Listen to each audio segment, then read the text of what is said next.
Commonwealth of Delaware. State of Delaware. Sorry. The first state to ratify the Constitution before anyone else did, and made Delaware the first state and the only state for a whole week, if you can believe that. And Jack Markell was a great governor. I like to say, Madam President, he's one of the two best governors we've ever had. And as a former governor, he knows what I'm talking about.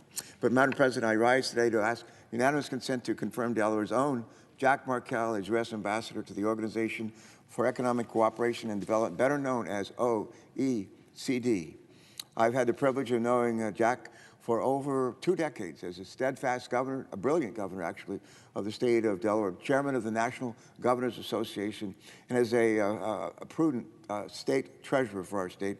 Someone who has had a great career in the world of business, most recently as a compassionate coordinator of Operation Allies, leading the national effort to help resettle Afghan refugees across the United States. Jack is someone whom I deeply respect as a public servant and whom I admire as a father, as a husband, and as a son. After being referred out of committee by voice vote, he's someone who senators from both sides of the aisle trust to serve as a steward for America's interests abroad. And I'm confident that Jack will serve the United States with great distinction as our top diplomat to the OECD, and I'm honored to introduce him, if you will, here today on the Senate floor. Now, there are some people who might not know just what the OECD does and the important role that it plays in keeping our world's leaders informed and their economies thriving. Somebody asked me what my favorite part of my job, and I tell them, I say it's helping people. And they ask, how do you like to help people? And I say, I like to help make sure they have a job. If you can help make sure people have a job and can support themselves and their family, that's about one of the best things you can do for them. The predecessor for the OECD, the Organization for European Economic Cooperation, was founded in the rubble of World War II to help European nations disperse funds received from the Marshall Plan and to lift up the economies of the world. A little over a decade later, the organization was restructured. It was restructured to open up beyond the borders of Europe. And in 1961, what we now know as the OECD was formed as a North Star, if you will, for global economic research, publishing data and forecasts for economic stability in this interconnected world that we live in. Today, some 38 countries, 38 democratic nations dedicated to free market principles send ambassadors to Paris every year to help lift up the economies of the world once more. It is a gathering place to seek out and to share solutions to economic problems and challenges and to strengthen our global leadership status. And yet, for the last 4 years, not only have we as a nation withdrawn from our seat at the international table, we've stopped looking outward for solutions that can boost our own economy. It's been almost 5 years, in fact, since January 20th of 2017, since we had a Senate-confirmed ambassador to the OECD. 5 years. 5 years away from the table, our eyes closed to new solutions. That's particularly dangerous in the wake of an economic recession. I think it's foolish. It's beyond being, it's just foolish. Right now, the OECD could use someone like Jack Markell. He'll do a great job representing our nation, and he's ready to go to work. When I think of Jack Markell, I think a lot about the successes he's had in the state of Delaware, serving 3 terms as state treasurer, position I once held, and 2 as governor. But I also think of the great adversity he's been through. When he was elected the first governor of Delaware in November of 2008, the housing bubble had burst, and our nation entered the Great Recession.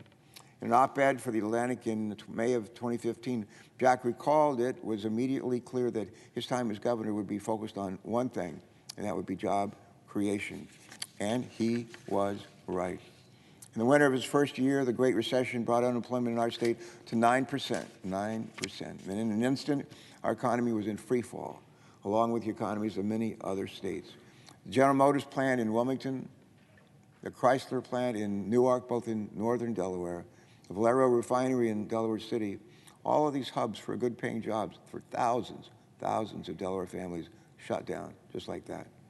Workers across the state, whether an assembly line worker or a single parent working in the finance industry or family farm in our agricultural sector, every family felt the pain of that recession. But Jack didn't shy away from the moment. He didn't lose sight of what's important in the face of economic uncertainty. Jack Markell knows all too well that in adversity lies opportunity.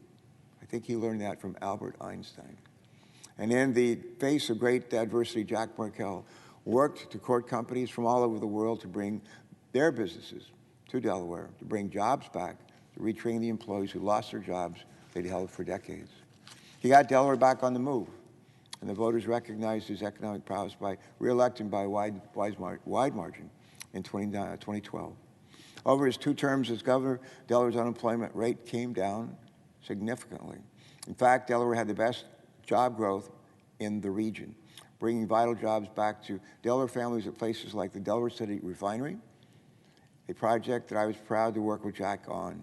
And wages grew to be among the best in our country. Jack Markell was laser focused on developing the workforce of our future, too. Graduation rates improved. Delaware launched something called Pathways to Prosperity, an innovative program in schools across America, helping to better prepare students for a wide range of careers, whether they go to college or take a different path, but a path to gainful employment. For 8 years as governor, Jack worked with both sides of the aisle to get things done to improve the lives of Delawareans, and his legacy as governor of Delaware will be felt for generations.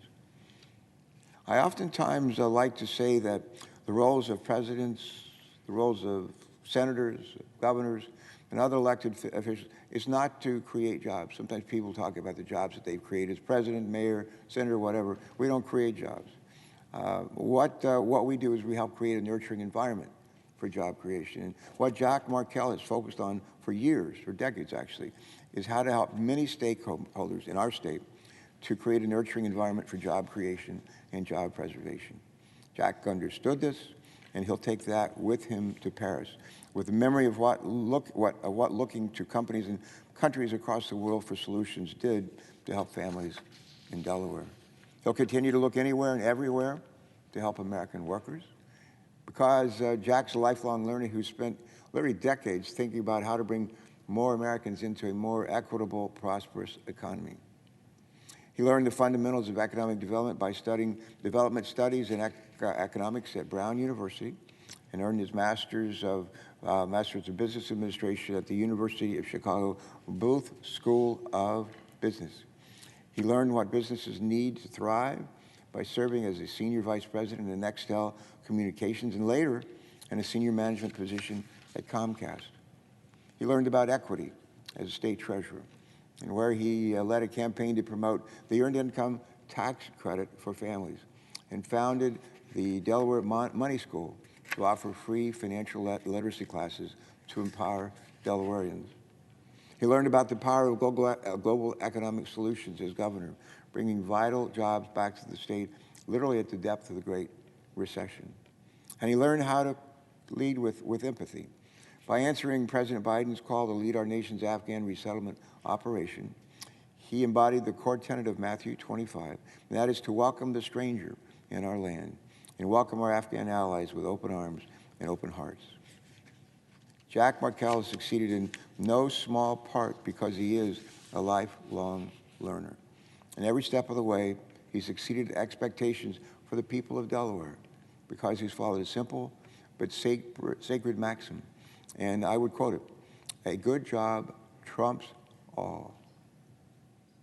Before any politics in Washington or policy paper in Paris, he's worried about putting food on the table, not just in Delaware, but putting Americans back to work across the country so they can put food on their own tables. Today, as we continue to build back better in the wake of an economic recession, we need someone who is constantly willing to look outward for solutions to help find work for those at home. Because after all, a good job trumps all. So today, the OECD could use someone like Jack Markell, someone to look for and bring with him global solutions to the economic challenges of today. Before I yield the floor, Madam President, I'm reminded of a story from when Jack's second term as governor came to an end. He decided he wanted to find a way to raise money for Delaware's children on his way out. He settled on a novel idea, a 3,300-mile bike ride across the country, from Astoria, Oregon, to Rehoboth Beach, Delaware, and along the way across 50 days averaging 80 miles a day. And he raised something like $120,000 for groups like the YMCA of Delaware, Special Olympics of Delaware, Boys and Girls Clubs of Delaware, and more. Of course, I worked just as hard as Jack during that trip. I jumped in my car and I drove 2 hours to Rehoboth Beach to meet him as he came across the finish line. Dipped his bicycle wheel, I think the front wheel, in the Atlantic Ocean. As he dipped his rear wheel in the Pacific Ocean some, 50 days before. But that trip really shows you who Jack Markell is. Proactive, thoughtful, and more importantly for the OECD, always willing to look for new creative ideas to help improve the lives of Americans, and always willing to put in the work to get the job done. We still have a ways to go to get our nation's economy and the economies of our world where they need to be, where we want to be. But I'm confident that with Jack Markell at the helm at OECD on our behalf, we'll be able to get to the finish line no matter how long it takes. And with that, I urge my colleagues to join my wingman in the Senate, Senator Chris Coons, and me in joining, supporting Jack Markell to be our ambassador to the OECD. And with that, Madam President, I yield the floor. Thanks so much.